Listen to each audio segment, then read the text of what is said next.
சென்னை பள்ளிக்கரணை நாராயணபுரம் ஏரியை தூர்வாரி சீரமைக்கும் பணியை நீர்வளத்துறை அமைச்சர் என் ஆனந்த் தொடங்கி வைத்து நேரில் ஆய்வு செய்து வருகிறார். அதனை காணலாம்.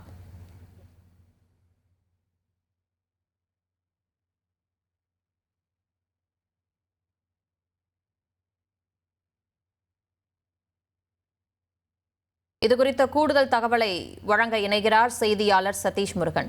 வணக்கம் சதீஷ் முருகன். நாராயணபுரம் ஏரிய தூர்வாரி சீரமைக்கக்கூடிய பணியை அமைச்சர் ஆனந்த் அவர்கள் தொடங்கி வைத்து ஆய்வு செய்யக்கூடிய காட்சிகளை பார்த்துக்கிட்டு இருக்கோம். இது குறித்த விரிவான தகவல்களை பதிவு பண்ணுங்க. வணக்கம். தமிழகத்தில் வடகிழக்கு பருவமழை முன்னெச்சரிக்கை நடவடிக்கையாக நீர்நிலைகள் இருக்கக்கூடிய தூர்வாரும் பணி, நீர்நிலைகளை தூர்வாரும் பணி என்பது தீவிரமாக நடத்தப்பட வேண்டும் என தமிழ்நாடு முதலமைச்சர் ஜோசப் விஜய் உத்தரவிட்டிருந்த நிலையில நேற்று முதல் இந்த பணியானது நேற்று முன்தினம் முதல் தொடர்ச்சியாக நடைபெற்று வருகிறது.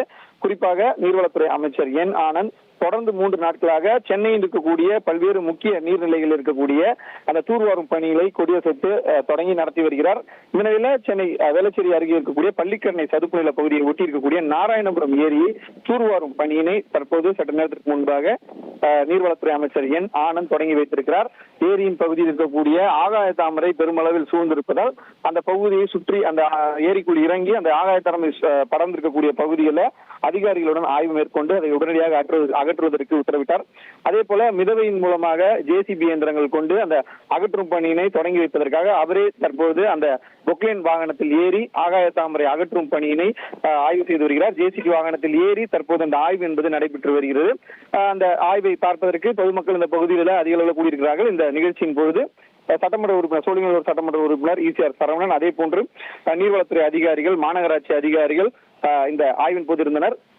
நீர்நிலைகளை தூர்வாருவது அரசு மற்றும் தன்னார்வ தொண்டு நிறுவனங்களுடன் இணைந்து இந்த பணிகள் நடைபெற்று வருவது என்பது குறிப்பிடத்தக்கது.